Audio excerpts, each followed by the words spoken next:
Good afternoon from a rather rainy BAFTA Film Awards here in Covent Garden, right in the heart of London. Now, in the next 2 hours, some of the biggest names in the film world will be walking down this red carpet ahead of the awards ceremony in the Royal Opera House, which is now firmly established as one of the biggest indicators for that very big night of all, the Oscars. Well, here's a taste of what to expect, and there is a bit of flash photography in there, I should warn you. Now, that was a look at the action from last year. This year, there are some great films up for awards, and many of them showcasing the best of British talent. And that includes the film that's on everyone's lips this year as a top Oscar contender. It is The King's Speech. Is it going to do it tonight? Well, let's get a taste of just what tonight is all about.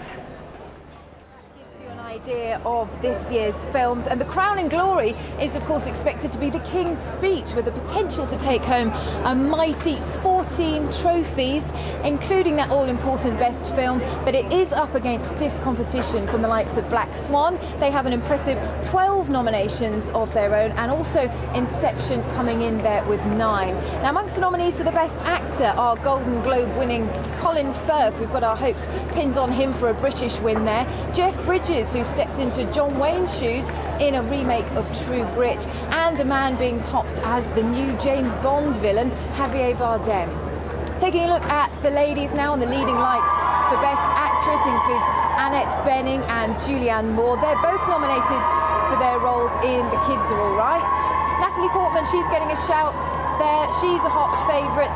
And also 14-year-old Hayley Steinfeld, she's a newcomer there, and she's up for an award for her role in True Grit. So those are a few of the runners and the riders for you, and joining me for the evening to talk through and cast their expert eyes is the film critic Mark Eccleston, and also the editor of Harper's Bazaar, Lucy Yeomans. Thank you both for joining us. It's a bit rainy today, isn't it? Shame about the weather. But Mark, coming to you. Yeah. What's your hot prediction then? What are we thinking that all eyes are going to be on for this evening? Well, I'm going to take a punt on the King's Speech here tonight, quite frankly. Very brave, very brave. Yeah, I know. And that's obviously for Best Actor for Colin Firth, maybe Best Director for Tom Hooper, and maybe even the Best British Film as well. A very strong year for British film, which is great to see, obviously, being BAFTA.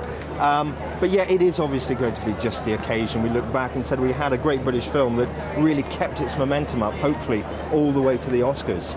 And Lucy, with regards to the outfits, now the rain is coming down quite heavily now, which is a shame. Will that affect outfit choices, or are there any themes that might come through this evening? Well, I spoke to some of the nominees last night who definitely had two dresses, one in case it rained and one in case we had a miraculous blue sky, so they're definitely going for the former. I think the Golden Globes are always a really good indicator as to what kind of fashion we're going to see, and there it was very much a choice between real sleek, old-school Hollywood glamour and the more kind of fairy tale dressing. But I hope that it's Britain, so we want to see some good individual style, no doubt led by our wonderful maverick Helena Bonham Carter. We hope so. Well, thanks very much for now. Well, Sky's entertainment correspondent Lucy Cotter is down on the red carpet for us. She's braving not only the weather, but she'll be hoovering up all the interviews with the stars. I've heard some cheers going on behind me, so I'm imagining that some of them have been arriving already. Lucy, how's it going down there? Well, as you said, there have been screaming fans already. They've been here for hours. They're waiting for the likes of J.K. Rowling, Jesse Eisenberg, also obviously Colin Firth, Helena Bonham Carter, all the... And you're glad you wore a platform sole.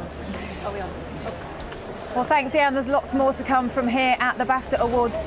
There's lots more to come here from the BAFTA Awards 2011. We'll be talking leading actor and leading actresses next, and also what to wear on the all-important red carpet. That's all coming up next. Welcome back to Covent Garden. We're here live on the red carpet ahead of the 2011 BAFTA Film Awards.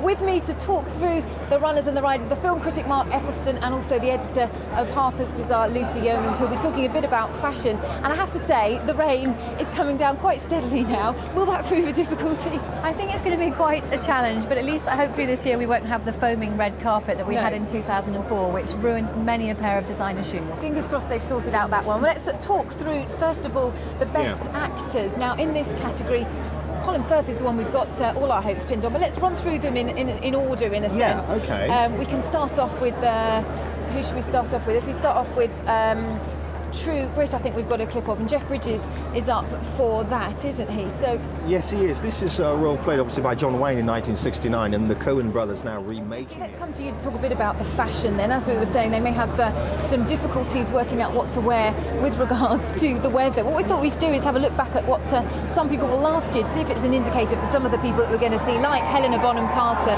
for example, and she's known for her rather eccentric choices, and we'll be able to see sort of soon what she wore last year. As to weather, what do you think she'll go for? It's going to be something that stands out, isn't it? I think she's known for her eccentric, quirky taste. I hope she'll be wearing some Vivienne Westwood, but knowing Helena, she'll mix it all up and just, you know, she loves to shock on the red carpet and have fun with fashion. So I don't think we're certainly not going to see her in a sleek black minimalist number tonight. Well, stay with us. We'll have live arrivals on the red carpet here at Covent Garden ahead of the BAFTA Awards 2011. We'll be talking through whether the King's Speech is going to do it this year. It's a battle of Hollywood versus homegrown talent. Who is going to prevail? More coming up later. Is live at 5 with Stephen Dixon and Charlotte Hawkins. Good afternoon from the Royal Opera House. We're here on the red carpet as the first stars start to arrive for the BAFTA 2011 awards ceremony. Now, the best of British talent is up for awards tonight, and let's get a taste of what we've got to look forward to. So that's a look at some of the films that are up this year. We've been keeping an eye on the red carpet as the stars come down, actually. Rupert Grint has arrived already, him of the Harry Potter film. And Harry Potter's up for Outstanding British Contribution to Cinema this year. They're getting a very special award. But we were talking about what sort of time the stars come down, and most of them will be coming a little bit later, but they are starting to filter through. And of course, it does take them a while to get through all the hundreds and hundreds of fans that are lined up here waiting to get a glimpse of them, a photo, an autograph, whatever they can, really. And our entertainment correspondent Lucy Cotter is right down in the thick of it. She's on the red carpet. Lucy, how are you doing down there? Well, it's a bit Well, we're keeping an eye on this situation. We've got quite a good, we're on an elevated view actually of the red carpet, so we can kind of spot people as they turn up and as they make their way down past all the hundreds of fans here, and then they get to Lucy, so we can give her a bit of advance warning as to who's coming along. We'll be keeping an eye on the situation, and there'll be lots more to come, but first we'll go back to Sky News Centre and the main news now with Stephen.